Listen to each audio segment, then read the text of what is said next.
Yo, Thought Warriors. What is up? Higher Learning is on. It is I, Van Lathan Jr. And it's me, Rachel Lindsay, reporting from the Pepto room. You're from the Pepto room. I see it right there. I see the Pepto room. Are those real flowers right there? Nah. They're not. They're fake. Yeah, they're fake. Remember the plant that I bought, Oscar? Remember him? Oh my God, what happened to Oscar? So Oscar was bringing too many bugs into the house, so I had to get rid of Oscar and put him outside. That should not be happening. What y'all got going on there? Well, no, Oscar was like having bugs come in and they were getting on Oscar, so I put Oscar outside. Oscar had a very rough patch, but I'm bringing him back now. Oscar is green. Wait, Oscar doing he never left? Well, no, he's outside. Oh.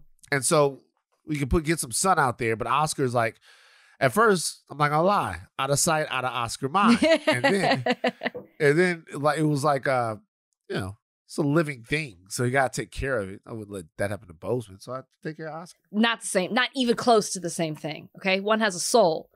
Now, question. Wow. God damn. I'm not a good plant person. And mind you, now I'm in a place where there's a bunch of them. But question, did you get Oscar before or after you won an Oscar?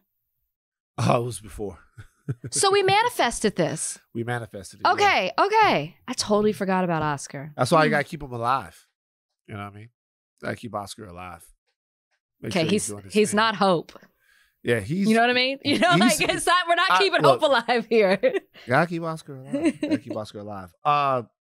What'd you do this weekend? You know, people have said that this is their favorite part of the podcast, the beginning banter of the podcast. But you know what? I appreciate that. And I'm glad that Thought Warriors like it because I feel like we used to do this in the beginning and then we kind of lost our way as people seem to do on the journey of life. And now we've come back to, what's us? Yeah. But what I do this weekend, I had a crazy weekend. What'd you do? What's a crazy weekend? Busy. I moved and then as soon as I moved, I had to leave the next day, go to Miami on a Saturday. So moved on a Friday, went to Miami on a Saturday, landed at almost midnight, worked all day Sunday in Miami, and then flew back Sunday night, and then had a 7:30 a.m. live hit that I had to be ready for. I'm tired, y'all. Rach, Jesus Christ, Rach. But can I say that, like, this is one of my most favorite parts of the day? Like, I look forward to coming on here and doing this. Like, this keeps me sane. Maybe not Van in particular, but this space keeps me sane. Rach, do me a favor. Try lazy. Just try it. Just try it. Try it. I got a mortgage now. Oh, I can't say no to anything. True. I can't say no to anything. It's very true. What did I do this weekend? I got back on my super eating healthy grind. Super. Ridiculously healthy. You know what? Do you cook or do you do a meal plan? I cook. Brian has this great meal plan. They deliver it like twice a week. And he like sticks to it 3 meals a day. You should hit him up about it. I want to be like Brian. Just trying to help you with your eating. Not saying you got to be like Brian. It's tough to cook all the time. I don't need Anybody got time for that? I don't need that as my metric. I said the food service. Nah, man. You said, hey, you have that little muscle on the side of your waist. Nah, I don't need that as my metric. I don't want to be like Brian. You know what? What? You tell Brian to be like me. How about that? You tell Brian, you know what? I'm not, because it's just as impressive, right? Me getting like Brian would be just as impressive as Brian getting like me. That's going to be so funny. I'll tell him tonight. Me and Brian should just switch places. I wonder who could get there faster. I wonder if Brian could get to like 280 it's a great faster. Question. Or if I could get to, because I've been Brian, but Brian's never been me. See, that's the difference. That's the difference. So you might have just answered it. I haven't been that lean. I've been lean as fuck, but it's different. It's different. Oh, I just hung around. I hung around. I ate right. I lost from Thursday to Monday. I lost 6 pounds. Jeez, good job. Yeah, I'm doing my thing. I don't give a fuck anymore. It's happening. Actively Black. I have a deal with this clothing line, Actively Black. Everybody go look up Actively Black. I'm gonna start like come on, documenting my my journey. Yeah. So we're in Oscar mode here, right? The road to the Oscars. Oscars is Sunday. Right. Can you believe it's been a year, Van? It's been a year.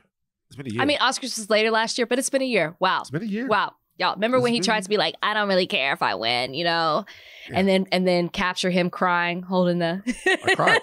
It happened. And as you should have, it's huge. A lot. Anyways, so I'm watching movies leading up to the Oscars. Have you seen all the best picture, best okay, I have not. I watched Coda.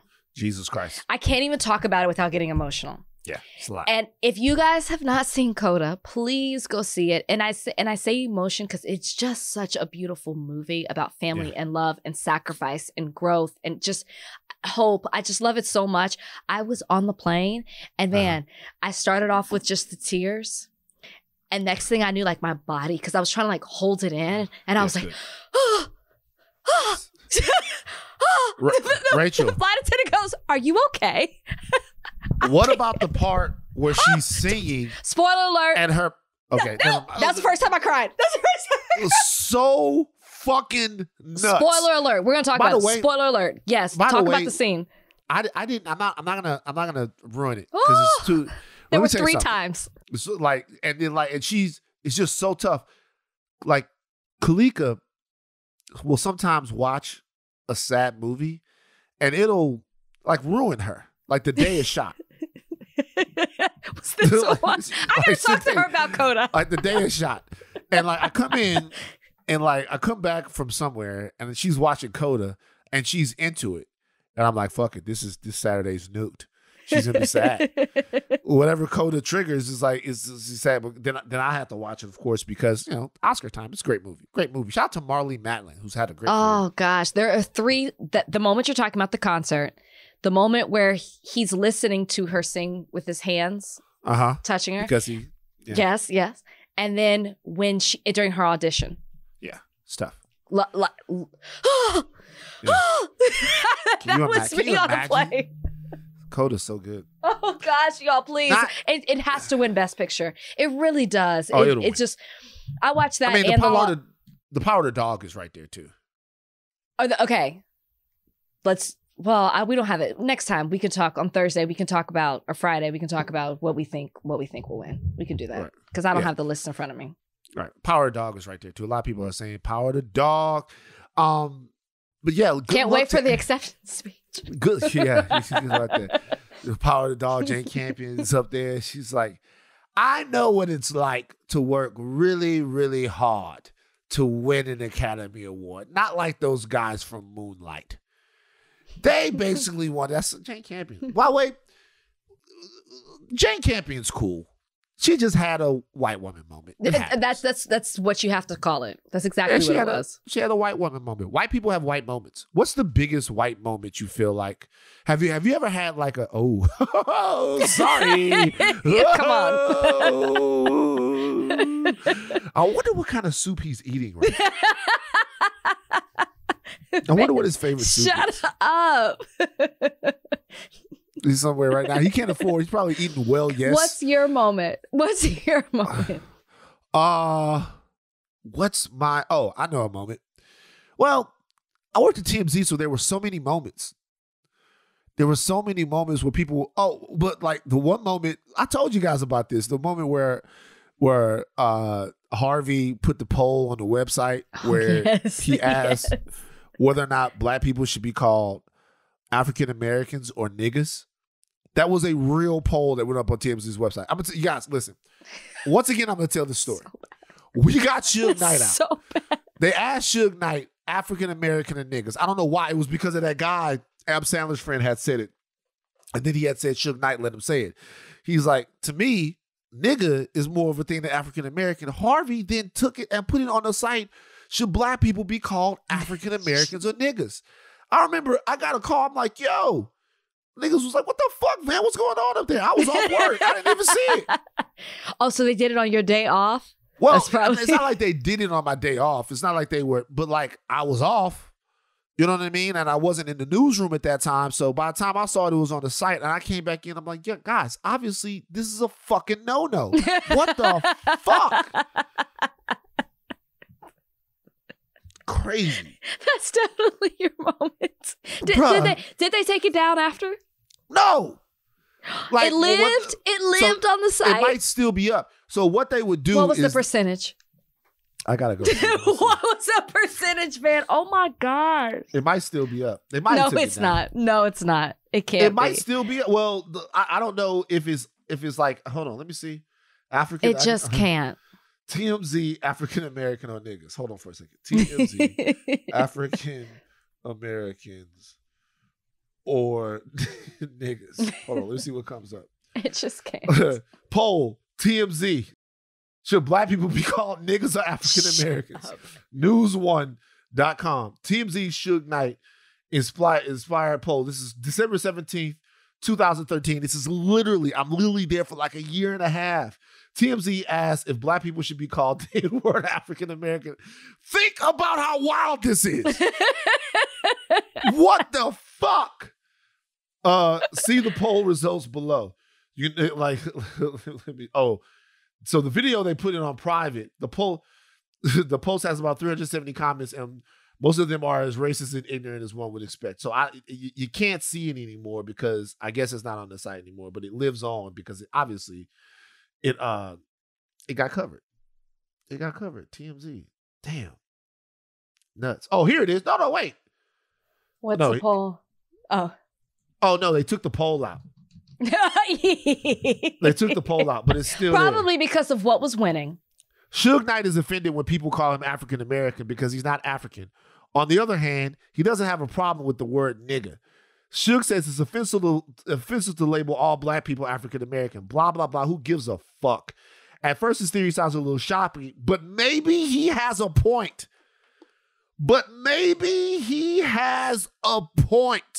I can't wait till my book comes out. I'm sorry. You guys got to read it. It's a TMZ chapter. So is this, wait, there's a TMZ chapter. Do you think you're going to make people upset?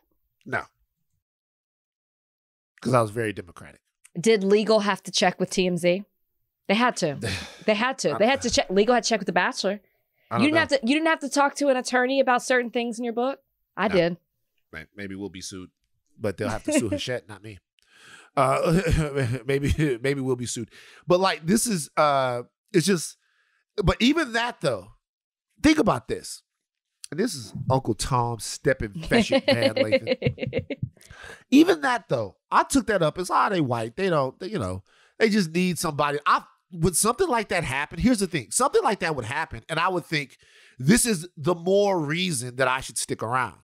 I totally understand that. You think if I leave, first of all, you think what was happening before I got there, and if I leave, what will happen? I get that. Right. It's this is the more reason I should stick around. And Nina had been there before me, and Nina left literally within the first 6 months I was at TMZ. Oh, I didn't realize it was that soon. Yeah, like I didn't work with Nina for maybe about half a year, not even a year. And I remember when Nina left, I was like, oh shit. But I was like, why would she leave? I was like, why would she leave? And think about it. The amazing, glorious, great Nina Parker, a mogul. She's great. She's great. Nina Parker, a mogul, right? It's been 11 years or something like that. 10 years almost, maybe more since she left TMZ. She's got her glow up, doing her whole thing since she left. It's tough. It's a tough situation. But that was the biggest, I guess, white woman, like white. Did they replace you with another black person? Not really, but like there was people already there, that were coming up. Because I used to say that. I used to be like, y'all want me to stop talking about stuff? Just bring in another black person. Another nigga. And like, that's literally like, they don't need me. They have another black person in there. Who? I mean, I don't want to be there, but. Who is the black person that they brought in? Tasha? Michelle. Michelle's doing, like Michelle, I left that podcast. Now Michelle's the new host of the podcast. Yeah. Oh, I love Michelle. Oh, want people to win. We want people to win. Oh my gosh. I love Michelle. Like, I really, really do. Michelle's great. You don't like Tayshia, though. That's not true. You don't like her. We all know it to be true. You know. But Tayshia not black. So they couldn't have recorded, you know.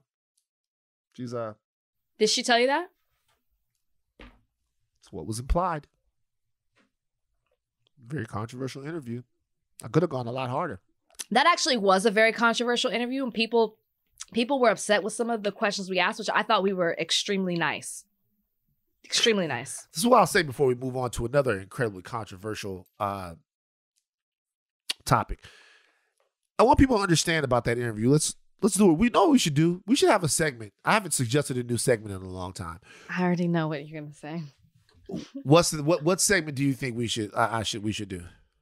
You're gonna say where we go back and redo interviews. Well, redo interviews like a higher learning rewind, where we go back and look at something that we already covered and pick apart. And I like it. Yeah, and see if we'd have covered it the same way, and just go back and look at some of the moments, like watershed moments in the pockets, a higher learning rewind. I like it. And listen, Thought Warriors, put out what some of your favorite interviews are, and we'll other than Michael Rappaport, right? But no, I think that you would do some things differently, maybe in that interview. Maybe. So that would actually be a good one. So if I was just thinking about it right now, and I gotta say this, where I'm from, Black people are not trusting of Black people who other themselves. I'll just be honest with you. Okay. If we all sitting in the bullpen, not a bullpen, because I don't want to say that we all going to jail. If we all sitting down on the bench, we all sitting down somewhere, and you look like you look, I look like I look, Tayshia looks like Tayshia looks, we all look around, and we all accept that we're all Black, and then for some reason you go, wait a minute, I'm not Black, I'm this. We, right or wrong, are inherently distrustful of like, why I don't want to be a nigga? Yeah, like, absolutely. Excuse me, not a nigga. Oh, sorry. Why don't you want to be a Black person? Like, why you don't want to be one of it? Like, what is it? What is it? Like, what are you looking to be as less Black as you can? Do you feel like that's going to get you something? And, it's not fair to people like Tayshia, but it's just a kind of a thing. Maybe you need to do better. Who knows? No, it's a real question. And we should ask. Come back after have conversation. Yeah, Tayshia, come back. Tayshia, come back. Tayshia, come back. Tayshia, finish delivering the soup to Soup Kitchen. Because I'm sure he has a different... Could you imagine if like a different Bachelor contestant every day delivered him the soup? Stop. Get off it. But you know what? If we have her back, maybe we should have Camille on as well. Yeah, we should have Camille on. We should have them both. We should have them both on. We should have because then she's got somebody like more... It would be like us and them. You know what's funny? This is a fucking fantastic idea. Like she would never do this, but this is a fantastic idea that we should litigate the Camille being Black thing. We should have it back on. I know the higher learning audience, they're gonna ask for D1 to come back on. They're gonna want us to they take a sort of a different tone right there. Okay, on the other side of this break, the big deal. Okay, Lia Thomas has become the first transgender woman to win an NCAA championship. I'm sure you guys heard about this. She absolutely dominated. She took control in the final 100 yards with a 500-yard freestyle to make history Thursday as the first transgender woman to win an NCAA swimming championship. Okay. Lia Thomas started her career at Penn as a male swimmer. Or should I say, she had not transitioned yet to being a woman. Right. Okay. She transitioned, I think it was maybe like a year or and a half ago. She was still identifying, she was still a member of the men's swim team. And she was in the 400s in terms of where she was in terms of being in the NCAA swimmer. That's where she was ranked. Now, she's the best. She's the best because she reclassified. She joined the women's swim team at Penn after she came out, and she has been taking hormone therapy, I think, for around a year and a half. She's met the NCAA requirements for her to be able to swim. Now, a lot of people are looking at this and saying that this is absolutely unfair. That Lia Thomas has had a biological and physical advantage over the rest of these women, and this should not have happened. I'm sure you're up in this story, Rachel. What do you think? Yeah, it's hard, isn't it? It's tough. It's tough because my initial reaction before I knew that when Lia was competing on the men's team, that she was ranked 400, 300, 200. I've heard all those numbers, but not top 10, not top 100. And then I learned later that when she transitioned, she was at the top. But I didn't know that at first. So originally when I heard it, I thought, okay, like if she's competing within the NCAA rules, then what's the big deal, right? Like she's a woman, she's competing on the women's team. That seems fair to me. Then I learned about the ranking. Then I learned about the difference. Then I started listening to other athletes who are in competition with Lia speak out.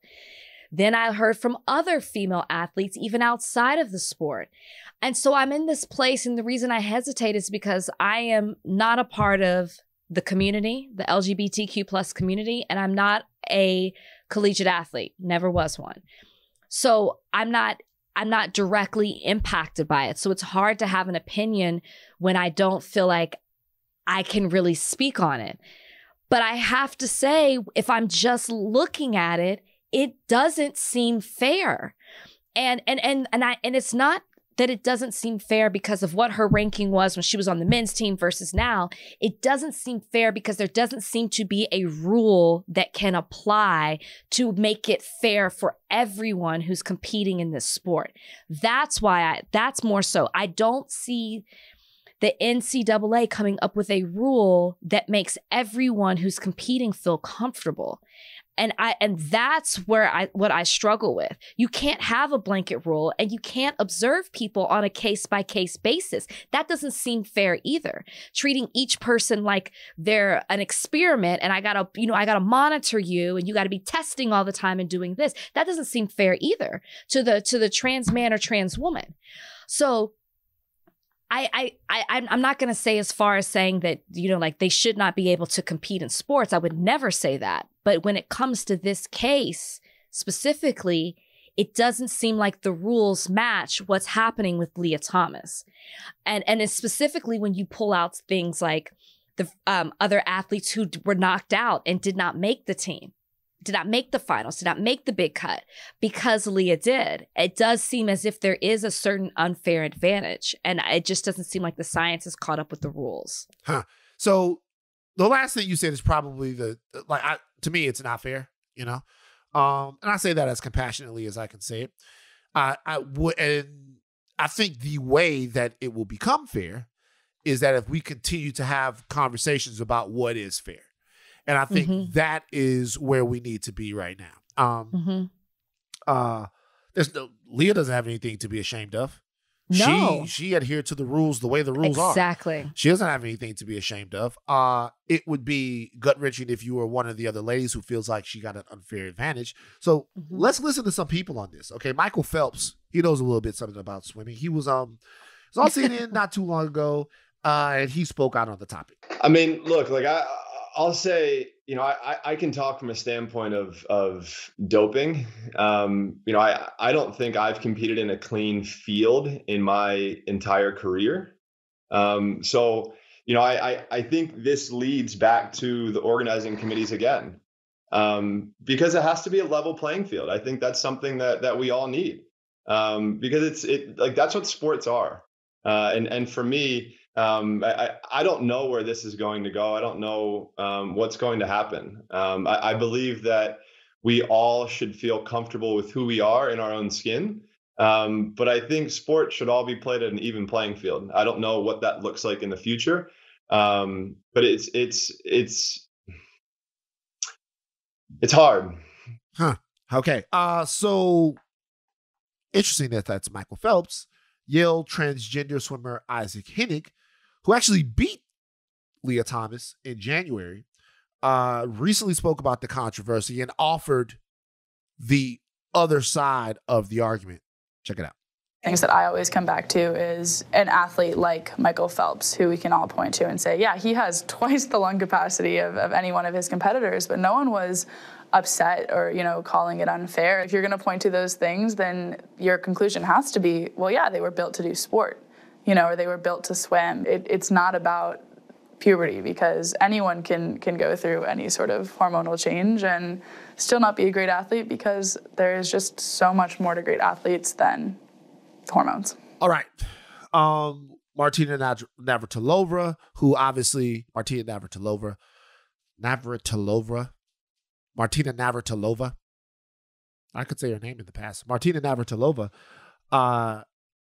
weighed in on it and was absolutely direct. Says that Lia should not be able to compete, and this is completely unfair. Well, it's not about excluding transgender women from winning ever, but it is about not allowing them to win when they were not anywhere near winning as men. The solution perhaps for now is to swim in a lane. Or you can compete, but you don't get the medal because the rules are not correct. But right now the rules are what they are. Maybe put an asterisk there. If she starts breaking records left and right, Lia goes to the Olympics, because she's hitting her prime now physically. And in the future, maybe it should be an open category for everybody, and then biological females. So let's litigate this real quick. Isaac says that in this particular situation, that certain athletes have certain advantages. And he pointed to the fact that Michael Phelps has an advantage because of increased lung capacity. We all know that to be true. Within sports, the playing field is not equal, it's level. Sure. And there are two different things. There's the equal playing field would be everybody is 5'10", 195 pounds, and does this, and let's see who has. That's not it. It's a level playing field, meaning we all qualify under the same thing. Mm-hmm. For example, boxing. They try to level the playing field in boxing as much as they can by having weight classes. You would not have a heavyweight, which I am, boxing against a 147-pounder. You wouldn't have that, right? Now, within the 147-pound division, there are, of course, differences in talent, differences in reflexes, differences in stamina, the ability to take a punch, all of those things, right? The question is, does being born male, having the chromosome, whatever it is, make it completely out of the question after, because I guess I was wrong, I misspoke earlier. Lia had been transitioning since 29. She began her transition in 2019, so it's a little over 2 years. Mm-hmm. Is that too much of an advantage in order to compete with women?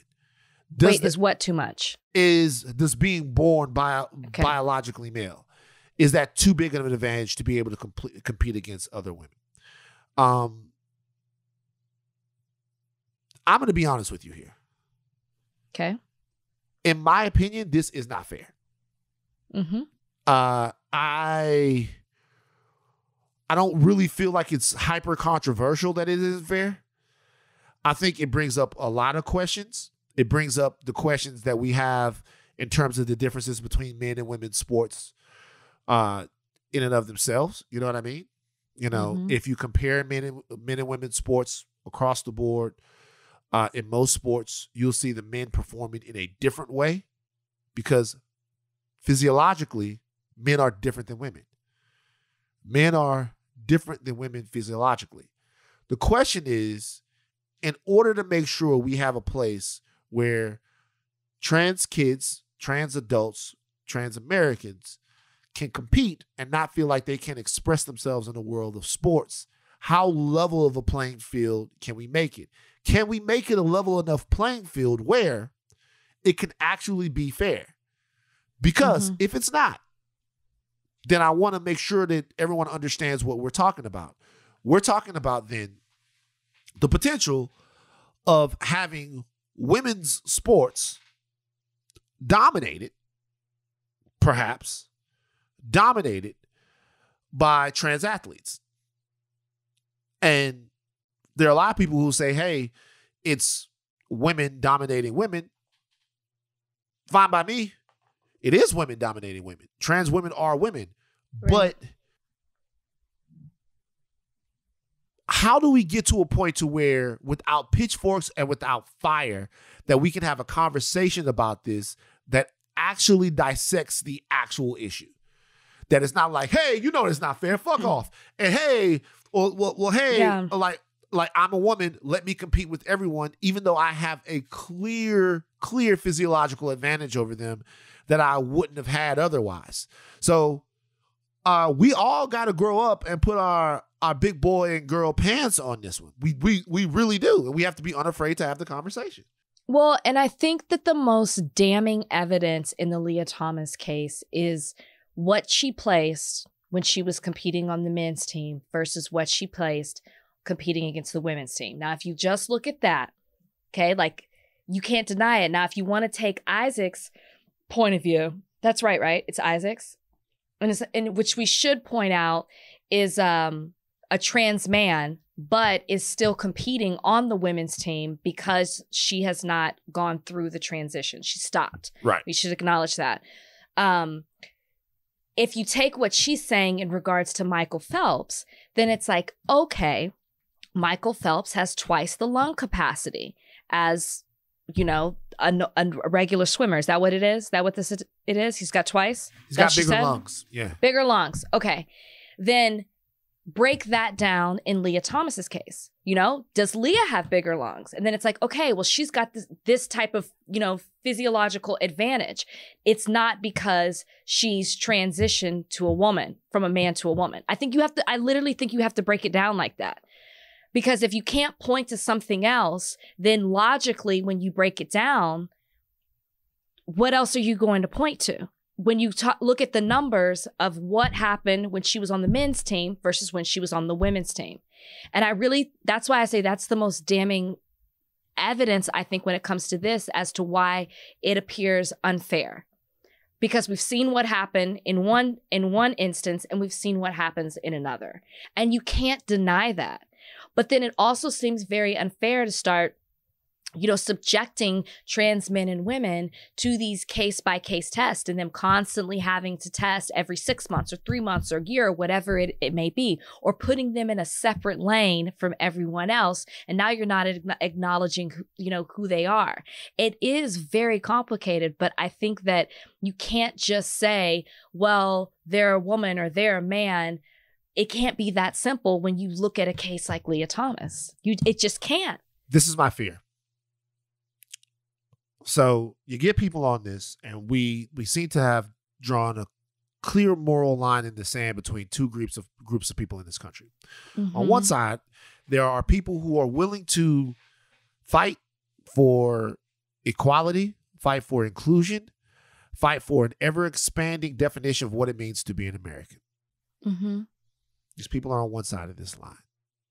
These people are willing to have uncomfortable conversations. These people are willing to advocate for people who they don't really understand.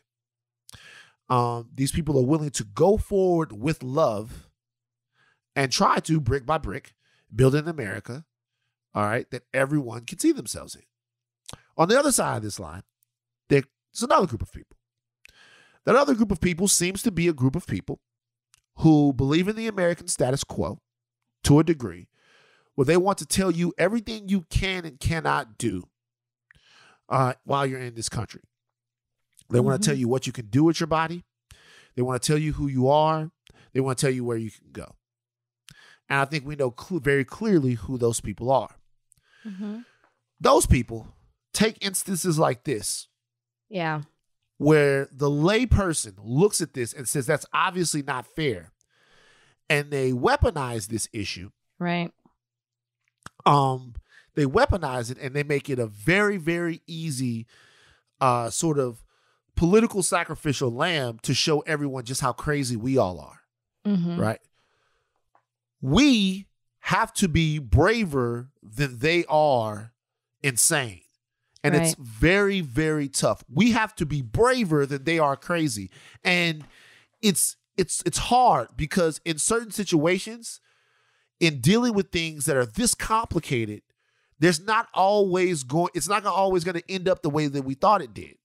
And we have to be unafraid to actually say that. In this particular situation, it might be a case to where we go, okay, we're going to get to what's right, but this particular situation, this is obviously not right. We obviously have a ways to go in order to understand how this is going to be done in a holistic way. But we have to be brave, meaning we can't get the pitchforks out for one another. We have to be able to talk, ask questions, and we have to accept the information that we get back, right? And I think that's the real exercise of this particular situation. The real exercise of this particular situation is not about them. For one time, I don't agree. Now what? Now what do we do? Do we figure out who's right and who's wrong? Is there a right and a wrong? No. Or do we need to work together to establish what right is? It's the purpose behind it, right? The purpose isn't to say that they can't compete. The purpose is how can we come together to get it to a point where it seems, to use your word, leveled for everyone. That's the purpose. That's the motivating force behind it. It's not a right or a wrong. It's how can we get this to a place where the rules catch up to what is going on in society or in sports or whatever the issue may be. That's the goal. But yes, when the other side picks it apart and uses what you might have said in this conversation or me to their advantage, they have a totally different purpose and motivating force behind what it is that they want to do. And I think that's how you have to look at it. And I think one of the biggest, most important things you said is, and none of this is Lia Thomas's fault. She's doing exactly what she's supposed to. She's working within the rules. She's being true to herself and working within these rules. And we should say that the NCAA has been very vague and sort of feckless on their rules for competition here. They've punted this several times. They came out with new guidelines not too long ago. Those guidelines just continued to kick the situation to the individual sports and then to the actual individual agencies and then all the way up to the Olympic agencies that will govern the entire sport at the Olympic level. The NCAA seems to not want to set guidelines that make this an issue that people have clarity on. Because, let's be real with you, it's a quagmire. It's a powder keg, okay? Something that is very politically charged, it's socially charged, and it's delicate. What we wanted to do here was make sure that we had somebody on the podcast that could speak to the issues and to the feelings of the transgender community on this. And we have Raquel Willis joining us on the other side of this break on Higher Learning. Transgender activist, all around fantastic human being. Raquel Willis will be joining us, and we're going to ask her some of these questions. And hopefully we don't get canceled. We might. We'll see what happens. All right, on the other side of this break. Okay, so we are talking about Lia Thomas, and we will be hard pressed not to have a member of the community on our podcast today. And we are blessed to have Raquel Willis, who is a Black transgender activist, writer, and media strategist dedicated to elevating the dignity of marginalized people, particularly Black transgender people. Now, when I read that right there, that's like a lot. That's a lot to live up to. Do you ever feel any pressure about, think about it. You're dedicated. You're in the fight. I have something that goes Van Lathan, part-time ally. That's as deep as I get. You know what I mean? But for you, it seems like that's taking on a lot. Black transgender activists. We know that our trans brothers and sisters are under attack in America. So the first question I'll start off with is how are you doing?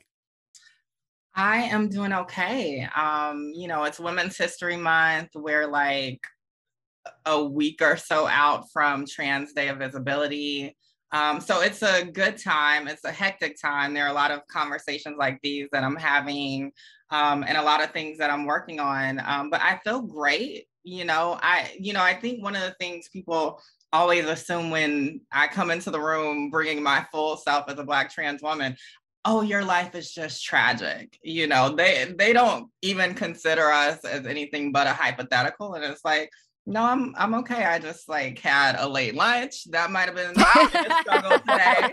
But, you know, I have family that loves me, that cares about me. I have friends and community. You know, I was out at a play the other night. You know, I have a life outside of, you know, kind of being this like social justice like pillar, I think, for other people. Wow. Yeah. You know, often, you know the thing about that is, why don't I get that? Because I have to say that to people too. Sometimes people will hit me up and they'll be like, Van, did you see this injustice that happened? And I'll be like, bro, it's Sunday. I'm chilling. like I'm not this guy all the time. Anyway. So Lia Thomas, we're talking about the fact that Lia Thomas won NCAA swimming competition. And that has really ignited a debate in America. A debate in America about what's fair for female athletes in terms of competition against, how do I say it? Competition against trans women athletes, right? Would that be the way to say it?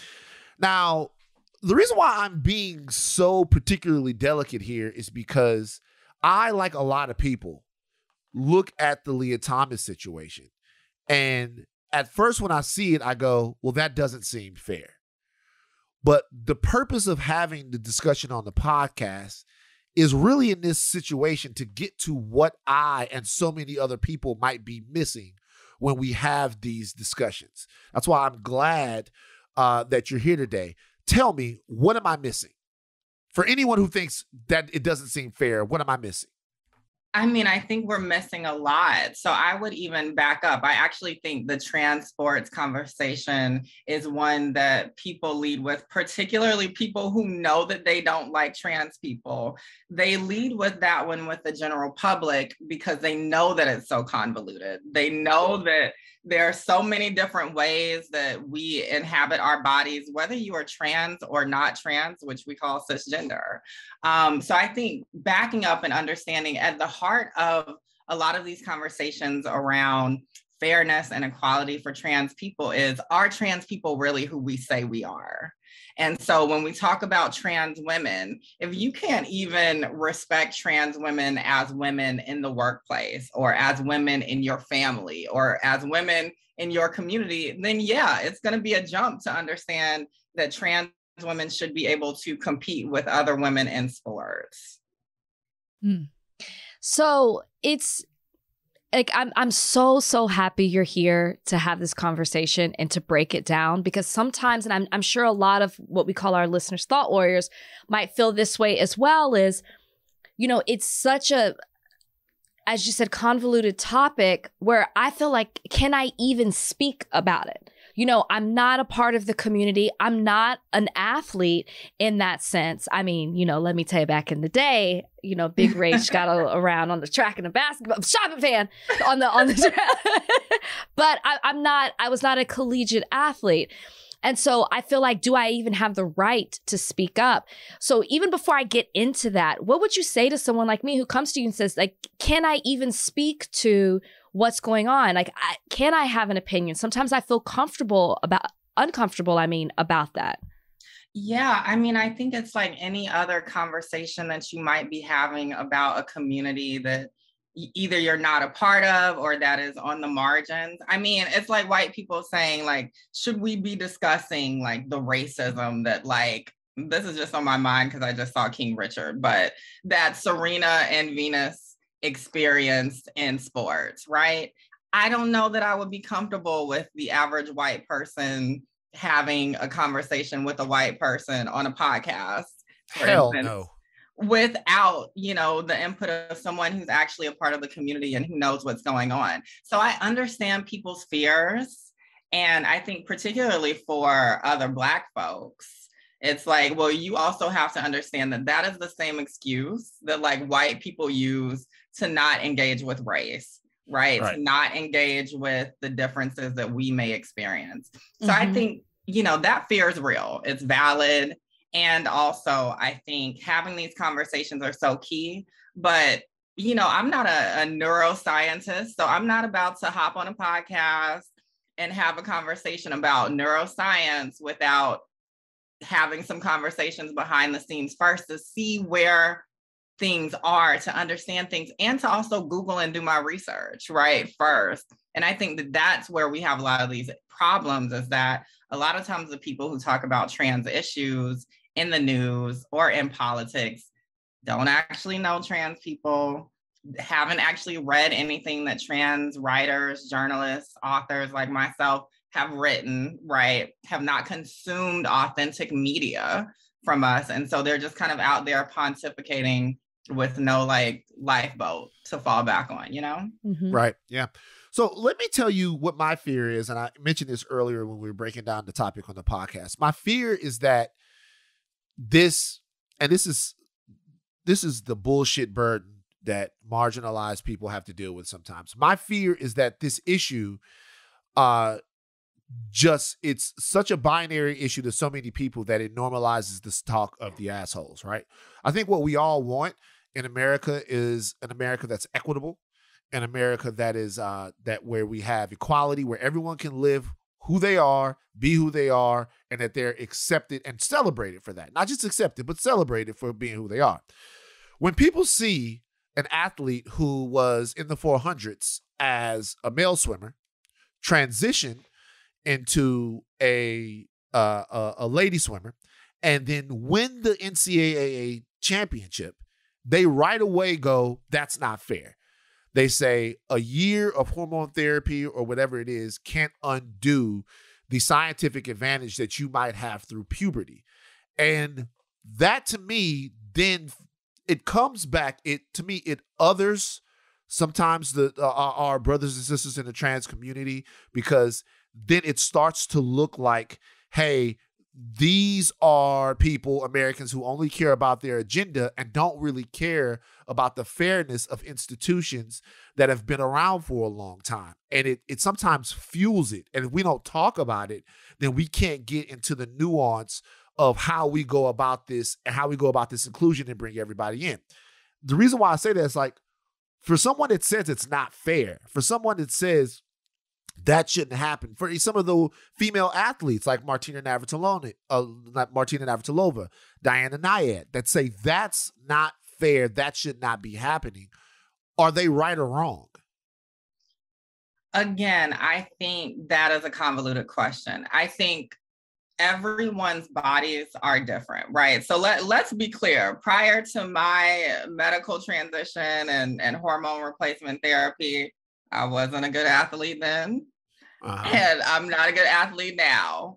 So I think that we have to consider that what makes someone elite is it's different. It's not always the same for each person. Now, I will say I completely understand why folks will look at this and kind of side eye, like, what is going on? Because there has been some murkiness with what's been considered the standards around hormone levels, right? Like notably, some of those standards have shifted for different athletic bodies versus others. That was a big thing, obviously, with the NCAA, was like they opted out of shifting the rules for Lia Thomas to compete. They punted on it.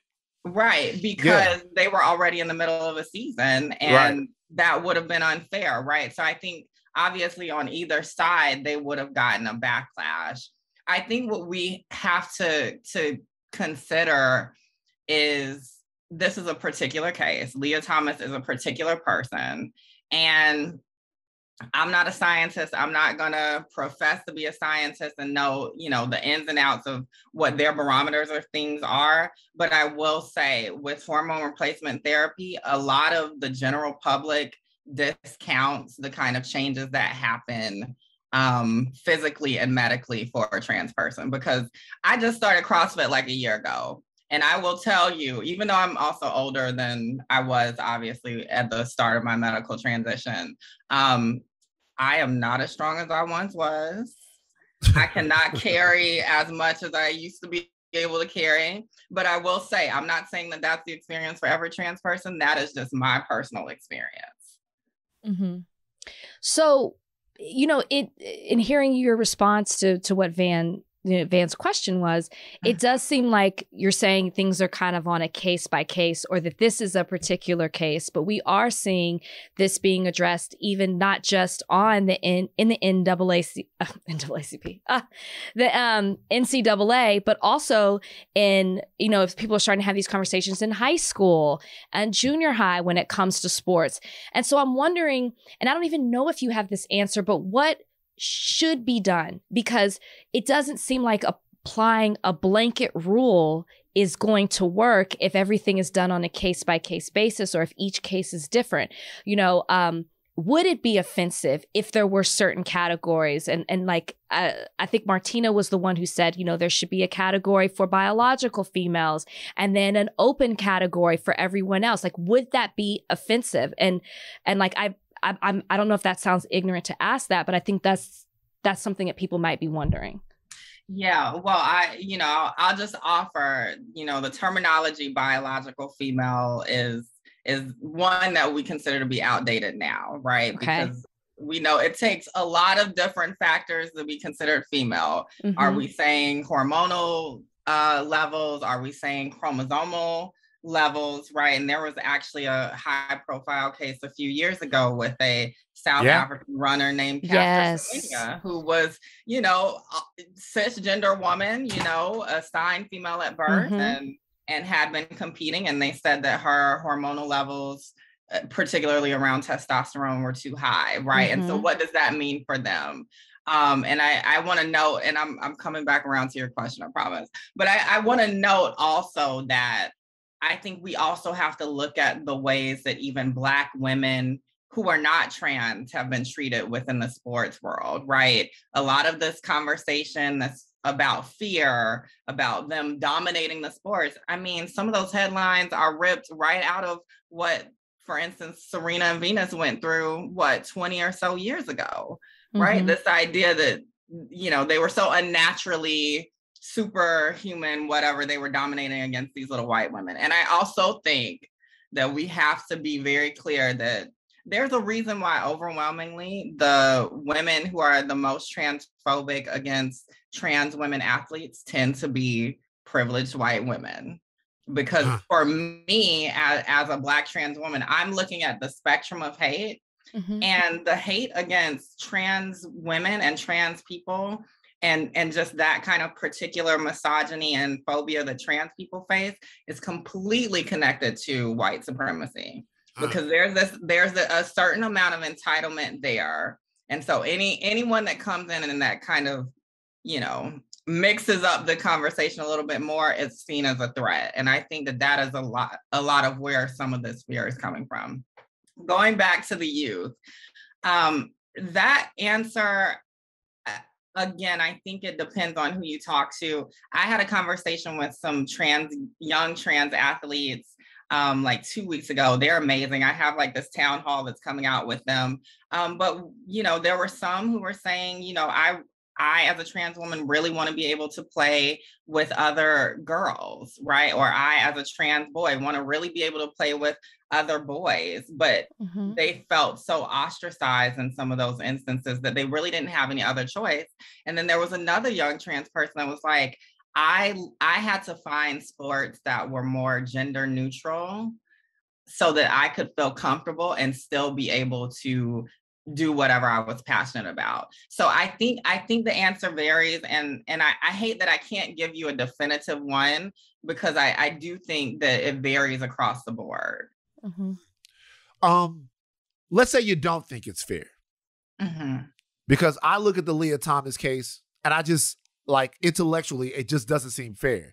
Does that mean that you're transphobic? Would you say that someone that looks at that and goes, well, that's not right, we need to search? And when I say that's not right, I mean that particular case, meaning I don't think that the NCAA is devoting enough time to doing the scientific work to figure out what exactly the threshold should be here. But in that case, going from there to number one, it doesn't seem fair. Does that make you transphobic if you feel that way? I feel like I'm always inserting nuance, and I want to be able to give a definitive answer, but right. most people are transphobic, man. Like, let's be real. Yeah. Let's be real. I can't tell you how many conversations I've had with people just like out and about, right? Whether it was like, you know, an Uber driver, or it was some guy that like hit on me on the street, or it was like someone at a church or whatever, who looked at me differently and treated me completely differently once they learned that I was trans, or once I told them that I was trans. Uh-huh. And we see this time and time again on social media, especially if you're on the Black side of social media. I mean, how many times do we hear people say or read people say, here's that agenda again. They coming after us. They're coming after the Black family. Yeah, the agenda been going on for real years, men man. anymore because they're all trying to feminize us, right? Yeah.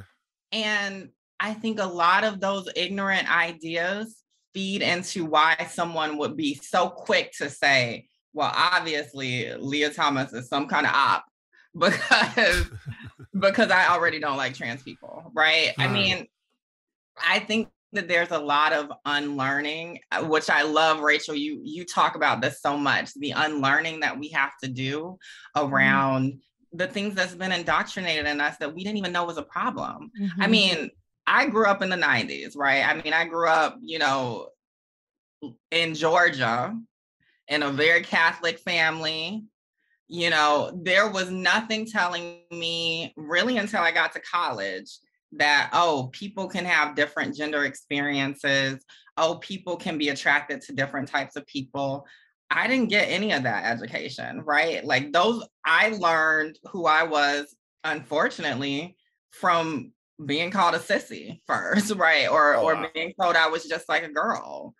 And I think for me and a lot of other older trans folks who've been through that, for us, it's about us having more of these conversations so that the next generation of folks, Gen Z is identifying more as LGBTQ than any previous generation, that they don't have to deal with the same kind of hate that we dealt with along the way. Amazing. Raquel Willis, you have a debut memoir coming out. Look, it's interesting in the way this is written. It says Raquel is currently working on her debut memoir. Now listen, the reason why I say that's interesting is because can you come back with a sequel from a memoir? Can you do multiple? You can is have that a part true? two. I think you could have a part two. I didn't know that like you could have multiple memoirs, that you could that you could have multiple memoirs. Okay. So, you know, the funny thing is a lot of people conflate an autobiography, which is usually a person's story from birth until maybe death or wherever they are in their life, with a memoir that typically is capturing a particular moment in their life or time in their life. So this memoir is only capturing really from like 2013 to 2020. Oh, okay. So it's not capturing my whole life. So are you going to put... So it's a prequel this coming.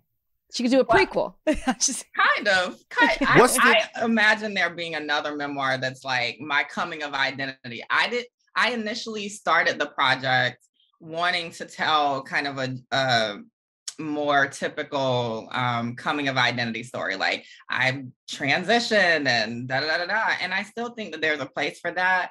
But after George Floyd happened, and unfortunately was murdered, and there was this social justice awakening, I was like, oh, you know, the narrative that we haven't really discussed is like, what has it been like for a Black trans woman who is an activist to be a part of all of these different movements over, you know, this era of like Black Lives Matter or trans visibility. I don't know anyone else who has kind of written about that. And I think that would seem more interesting. Very. That actually left me with one more question. Okay. One more question. You make me nervous, man. I'm sorry. It left me with one more question. This is the question. Okay. You just mentioned George Floyd. Mm-hmm. You just mentioned the fact that you've showed up in situations where Black people have been in peril in order to force the establishment to change the status quo. Do you feel like Black people show up for your plight in that same way? And I'm not meaning to generalize. No, I'm not meaning to generalize. You've shown up for George Floyd. Do you feel like the community, by and large, shows up for you? Well, I think even baked into your question, I know you don't mean this way, but even baked into your question is that, as a Black trans woman, I'm outside of the Black community. Right. And I think that is where a lot of our people come from. They don't inherently think of Black LGBTQ people as a part of the Black community, which is a problem. I think that when I consider the Black community, I like to just lay down the context. I don't think that the Black community is any more homophobic or transphobic than white people. Let's be clear, because overwhelmingly, the people trying to pass anti-trans or anti-LGBTQ legislation writ large are white people. Black people ain't got time to literally organize in that way that white people tend to. So that is a thing. But I will say, I think that our community has particular hangups around gender and identity that are historic. I think Black men and Black masculinity, I think that there is a truth that they have been demonized. And I don't think you would find any Black feminist, Black woman, Black queer person, or trans person who would ignore that fact. But I will say we can't act as if patriarchy is not alive and well within our community. And so there's a reason why many more people would organize around a George Floyd than a Breonna Taylor. Yes, eventually Breonna Taylor's story got out there, but it took a little minute. It was not given the same care and attention that George Floyd got. And George Floyd was killed after Breonna Taylor. So let's also remember that. Yeah. Not to mention this epidemic of violence that Black trans people face. And I know that will sound alarmist and sensational to a lot of people who are not privy to this information, but the trans folks who are most murdered tend to be Black trans women, Latina trans women, right? And overwhelmingly, it is at the hands of Black men, Black cis straight men, whatever. And I do think that part of the issue there is we need to be giving more spaces for healing to all Black people. And so that means Black women need more spaces to heal. That also means Black men need more spaces to heal and find a healthier masculinity. We talk a lot about toxic masculinity, but what is the healthier masculinity that lets Black men know, they can experience fear without having to get angry and violent about it. They can experience uncertainty without having to get angry and violent about it. They can experience joy, right? And have a full range of human emotions and not be violent about it. And also they can love who they want to love, and that doesn't make them less of a man. I think that's also a big part of the conversation. Right. Absolutely. Oof, absolutely. Right. I just want to say, I don't even have a question.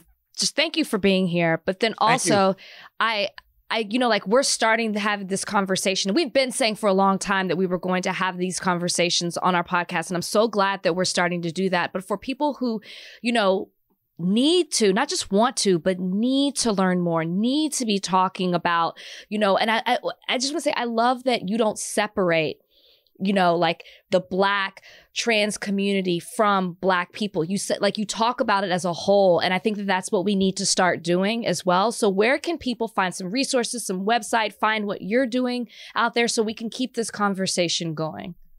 Yeah, well, I'm really proud of this Black Trans History TikTok series that I did for Black History Month. I really found a bunch of figures from literally the 1800s, the early 1900s, who would be considered trans today, right? Who lived as who they are. And I can nerd out about all of this for years, but a lot of the earliest records we have of Black trans people are actually criminal and court records, because a lot of times you would be arrested for wearing clothing that they told you couldn't wear because of your gender.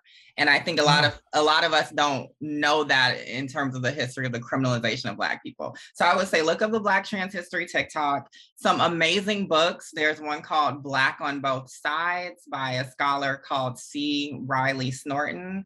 Amazing book. I would also lift up my sister, Janet Mock, who I'm sure some folks know. Yeah. Her first two memoirs, Redefining Realness and Surpassing Certainty, are amazing. And there's a movie, well, it's really a documentary on Strong Island by a Black trans director named Yance Ford that I would say people could watch that too and learn more. And they kind of talk about their brother who was murdered in the 90s by a white man that he worked with, and the jury was not on their side. So that's a few different things. There's a lot more out there. Follow me. I'm always sharing more resources, Follow you where? Oh, just Raquel Willis.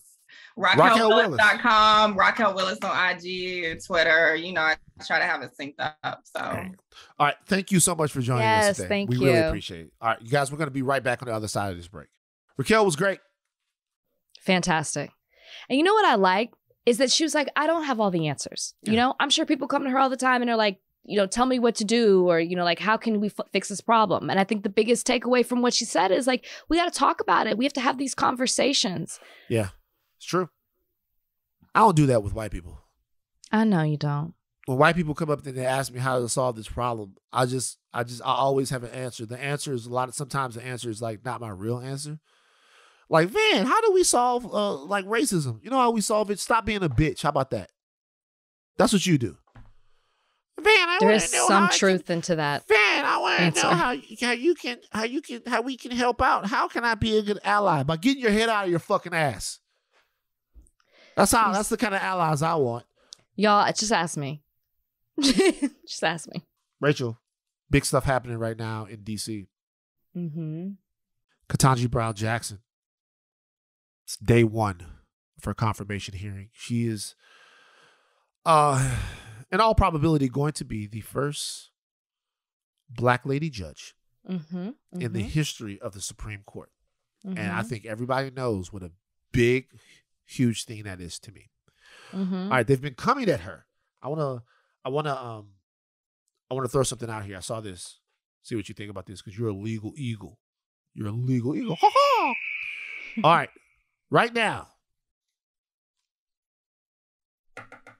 as far as someone who has had public high school, Ivy League law school, Supreme Court clerk, public defender, has been on a sentencing commission, has been a district judge and a court of appeals judge, with all of those things, there is one judge that checks off all of those boxes when we talk about qualifications. Ivy League law school, obviously went to a public high school, which is a big deal because you want people to be seasoned with being around the regular folks. Supreme Court clerk, a public defender, on a sentencing commission, a district judge, and in the court of appeals. There's one person. Do you know who that is? Yeah. Wait, they currently sit on the court? They're not currently on the court. Oh, yeah. We're talking about Ketanji. Wrong. Clarence Thomas. Just joking. It's like, I know that ain't the case. Yeah, it's Ketanji Jackson. So it just seems weird that a sister steps through the door who's overqualified, super qualified, and they paint her. Is it weird? Well, not weird. But is it weird? It's to be expected. Right? Like, this is why phrases like twice as hard for half as much come about. Like, you got to be at the top of your game. You can't half-ass it when you're stepping into really anything as a first. She addressed the committee, opening statements. This is what she had to say. The first of my many blessings is the fact that I was born in this great nation. A little over 50 years ago, in September of 1970, Congress had enacted 2 civil rights acts in the decade before, and like so many who had experienced lawful racial segregation firsthand, my parents, Johnny and Ellery Brown, left their hometown of Miami, Florida, and moved to Washington, D.C. to experience new freedom. When I was born here in Washington, my parents were public school teachers. And to express both pride in their heritage and hope for the future, they gave me an African name, Ketanji Onyeka, which they were told means lovely one. My parents taught me that unlike the many barriers that they had had to face growing up, my path was clearer, so that if I worked hard and I believed in myself in America, I could do anything or be anything I wanted to be. You know what? Can I tell you something? Tell me. That's beautifully said. Beautifully Yeah. put. You know why? Besides the fact that she is, way smarter, way more qualified, so is President Obama, so is Michelle Obama, so is everyone that's on that level. Do you know why that'll never be me? Why? Or it could never be me? It's because, Why? they really love America for real. I could tell in her voice that she loves America. Like, she What really is she loves supposed to America. say? She's got to love America. Like, people, this is a thing that they don't think. Like, for me, I'm not like a super patriot because No, you're not. But what is she supposed to say? She really loves America, though, for real. She's devoted her entire life to the American process. And sometimes black people don't get credit for being patriots. And that's because, let's be honest, we kind of judge black patriots. If you're a black person and you love America, like, isn't that like weird? So, you know what? I didn't look at it as much as like she loves America. I guess I just looked at it as she, as you said, has dedicated her life to people, right, and to helping people, which happens to be in this country, America. Right. She loves people. She wants people to help people. She wants people, like, she has a talent, a gift where she can be in a position to help people, who look like her as well. And I that's more of, I guess, what I got from that. Right. Then I got, like, she's like about to, strike a verse from I'm Proud to Be an American. I was just thinking about that song not too long ago. I used to like that song when I was a kid. Did we all love it? I used to and love I wanna stand up. That was the part. Proud to be an American, where at least I know I'm free. Well, at least you know you're free. What are you talking about? And I'll gladly stand up.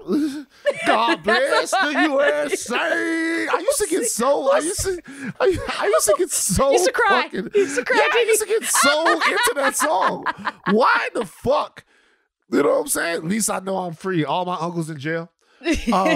So they're always. Who sings the song? At least I know I'm free. Sounds like Bob Seger or something like that. He ain't free. They put us in jail, nigga.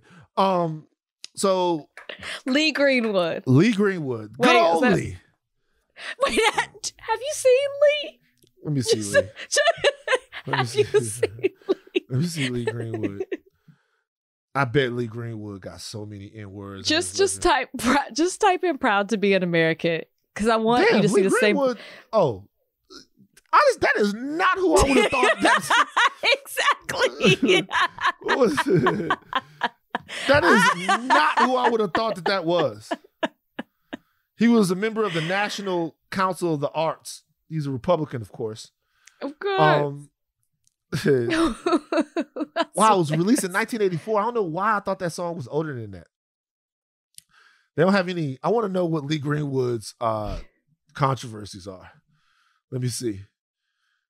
Okay. Anyway, so look,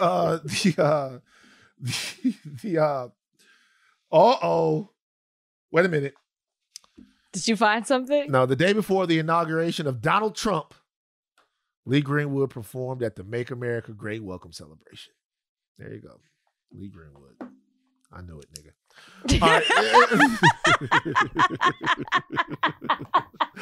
All right. So, look, the Republicans have come out with their pitchforks against Ketanji. Coming out. This is what Senator Ted Cook, from a Republican from Texas, your home state, has Stop said, that. she is part of the Democratic effort to abolish the police. Is nominating justices that consistently side with violent criminals, release violent criminals, refuse to enforce the law, and that results in jeopardizing innocent citizens. Now, this is coming from the fact that, number one, she served as a public defender, which is part of America. People say, "Hey, you public defender, that means you must love criminals." That's what they say. And also, she's been a part of several progressive criminal justice policies. The Republicans never cease to amaze me. 1 second, the Republicans are, hey, we let more niggas out than anybody. First Step Act. We are changing criminal justice reform in this country forever. And it's Kushner and Trump. Captain Save-A-Hose. We're going to go around to everyone and let everybody out of jail. Everybody that's ever been in jail, we're going to let them out because we're changing the way this goes. But as soon as you get a justice in there who's dedicated their life to really examining these things and talking about sentence reform and talking about these issues on a judicial level, now soft on crime, pro letting criminals out. When I thought the Republicans were taking responsibility and credit for criminal justice reform. Did you call him Senator Ted Crook? Cuck. Ted Cuck. Rachel, do you know what a cuck is? It's not a big deal. Can I get the spelling? Let's guess. C-U-C-K. Rachel, what is a cuck? Dick? No, it has something to do with that, though. Okay, so cuck is short for a term called cuckold. Do you know what it means to be cuckolded? No. Donnie, do you? Well, no. Hell no. You are not allowed at all. Donnie, do you know what it means to be cuckolded? Yes, I do. Donnie, before we get to the definition, Trudy. Trudy already looked it up. Trudy, do you know what it means to be cuckolded? No. What is that? Interesting. You guys go to different websites than I do. Donnie, what does it mean to be cuckolded? A cuckold is a person who enjoys watching somebody have sex with their significant other. I don't know if it's strictly man or a woman. I thought that was like voyeurism. Right. So cuckold is really if your woman is fucking another person, then you're a cuck. You're a beta cuck bastard. You're a little beta cuck, little cucky cuck. Cuckold. Let's look at the higher learning word of the week. We're gonna start doing word of the week every week. Cuckold. All right. Cuckolding. No, that's not the words we're teaching our audience. Cuckolding. Cuckolding is the act in which a man or woman enjoys watching their partner have sex with another person. The word cuckold is based on the cuckoo bird, which disguises its eggs in other birds' nests and leaves them to take care of the hatchlings. Oh, you got cuckolded. So yeah, he's a cuck. He's a beta cuck. He's a cuck. He's a cuck. He's a cuck. Think about it, you little cuck. You know what I mean? You like watching somebody cuck I don't like it. You don't like it. I don't like the word. Cuck of the week. I mean, while we're throwing out words, like when it comes to what I find most interesting with the Republicans, or at least Republicans like Senator Ted Cruz, is the hypocrisy of it all. Like, if you looked up hypocrisy, whatever form of the word you want to use, it would absolutely be the Republicans in this instance. Like, nothing matters. There's nothing to stand on. It's just like whatever the day it is, whatever the issue, whatever is going to push forward the agenda, like the purpose, the bill, whatever it may be, the person. That is what they're standing on. And it's always going to be fickle and fleeting. It will change the next day, the next week, the next month. Like, there's nothing that they hold on to that's sacred, that's value, other than, I don't know, themselves and their own opinions. They used to be, though. It didn't used to be that way. Populism is something that's become, with the rise of Donald Trump, populism is something that's become a bigger staple in the Republican Party, but it wasn't always that way. There used to be 5 or 6 linchpin sort of arguments that you could at least they would talk. Like, now it's crazy. Now their president comes in, spends a whole lot. they're for spending for the government, or they're pro welfare. You give billions and billions of dollars to the farmers. Right. Now you come in, you want your Build Back Better deal. They're against it politically. That when the Democrat is in office, they don't give a fuck about the deficit. When the when Republicans in office, they don't give a fuck about the deficit. When the Democrats in office, all the deficit is one big huge deal. There's some of that's political, like life as usual, like political, like politics as usual there, but the Republicans have really, really, really turned to populism in a way that is really concerning, because that means as crazy as their constituents are, that's how crazy they'll be. Mm-hmm. So you govern it from the bottom up. All right, Maury is over. Now, I'm going to be very honest with you. I thought it had been over. I thought we've been watching reruns this entire time. I did not know new episodes were being made every single year. I thought we were watching syndicated shows here. Were you aware that Maury's still on the air? I've never watched one episode of Maury, ever. Yeah, I definitely have. I've definitely watched a full episode. Yeah, never. But you've seen clips. Of course. No, okay. NBC Universal executive told Deadline it's canceling Maury at the end of the 2021 season. It's been on 30 years. Shout out to Maury Povich. Maury said he was ready to retire 6 years ago, but he said, and I quote, "I'm so proud of my relationship with NBC Universal and all those who worked on the show. But as I occasionally tell my guests on Maury, enough already," he said. "I wanted to retire 6 years ago, but," Maury says, and I quote, "you niggas wouldn't stop busting off raw." Is what Maury said. I will say this. So there's been a lot of shows that have gotten axed recently. I know there's some talk about whether or not The Real's coming back. Wendy Williams is gone, but the show I think is sticking around. I'm not sure about that. Nick Cannon is gone. Yeah. Nick was doing a great job. Shout out to Nick over there. And I don't know if that's, obviously these are staples that have been around for a long time. I just don't know if that's because of TV. It's a newer generation now, but there's still a huge audience that watches daytime TV. Exactly. Kelly Clarkson doing well. Tamron Hall doing well. Ellen, the end of Ellen is coming, so Ellen will have to resort to screaming at people in the grocery store now. Won't be able to do it on her show behind the scenes. Look, here's the thing about the Maury show. Last thing I'll say before we get to a very serious question. Rachel, there's a hole in the marketplace. I think higher learning should be the new place that you come when you don't know if that baby is yours. All right. Well, Donnie, let's get a message about paternity tests. Paternity tests on higher learning. You think I'm joking? I would like to do that here. I would like to do paternity tests. There's two things on Maury that I know are there that I would like to do. I would like to do, because there's two things that I like that Maury would do. I would like to do paternity tests and Kids Gone Crazy.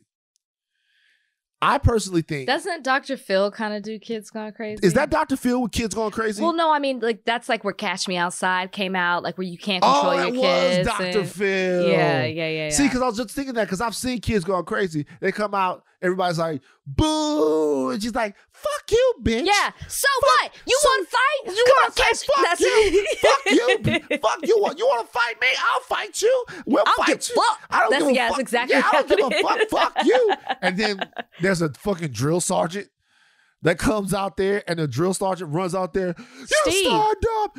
Oh, that's the name of the drill sergeant? No, I'm just saying, like, he ended up getting his own show. The Bodyguard came from Jerry Springer, remember? Yeah, but he wasn't the drill sergeant for the Wild Kids. No, but he was like... I feel you, yeah. Yeah. My grandma used to like Steve. Back in Dallas, they used to do, I believe it was the Ricky Smiley morning show that did paternity test Tuesdays. And you'd and you'd call in. Paternity test. It was Ricky Smiley. You are not the father. They did it all the time. Paternity test Tuesdays. I'll tell you what. This show does come out on a Tuesday. If you ain't never been through that, there's like a feeling. It's only happened to me twice in my 20s. There's a feeling of when somebody's going to say that. Like you get the call, hey, how you doing? What's up? How you doing? I'm just chilling, sitting around here. I've been feeling kind of, I don't know, a little off. And all of a sudden your heart starts beating a little bit. What you mean you been feeling off? What you got, like cold, flu, something like that? What's going on? No. Like, it's like sick, like my body. Like, it just feels like, I know how I feel. It's like, I feel a little different. I'm like, yeah, okay, cool. I gotta go. No, I gotta tell you something. What you gotta tell me? No, I gotta tell you something. Seriously. What you gotta tell me? I know you know how I said I'm feeling well. I don't know, I'm not gonna lie. I'm a little late. You late for what? Huh? What are you late for?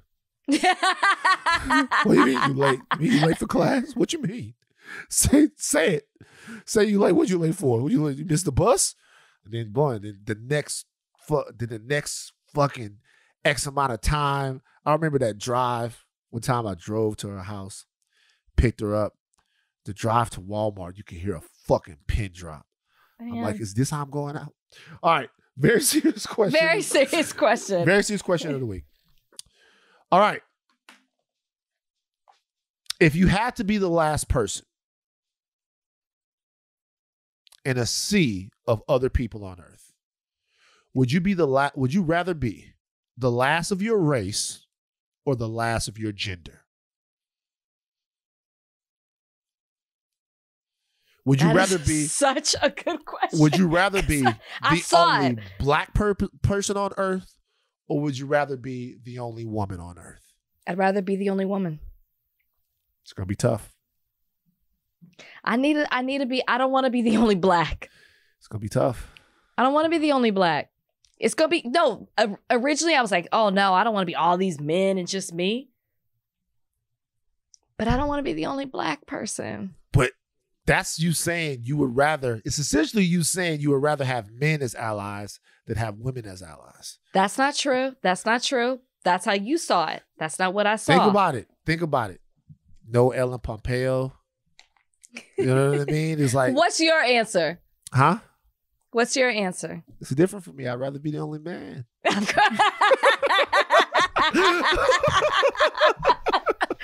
It's a great question. I'd rather be the only man. But you know what's wild? When you said the last of your race, and when I saw me as the only black person, I only saw white folks. Yeah. For a second. And so I'm Latinos. But like, right. Yeah. Obviously there would be other people of color there. Right. But yeah. I just you'd have a whole tribe of Jennifer Lopez Puerto Ricans. You know, you'd have your Asian homies, but you made your decision. All right, you guys. We're coming back later on this week.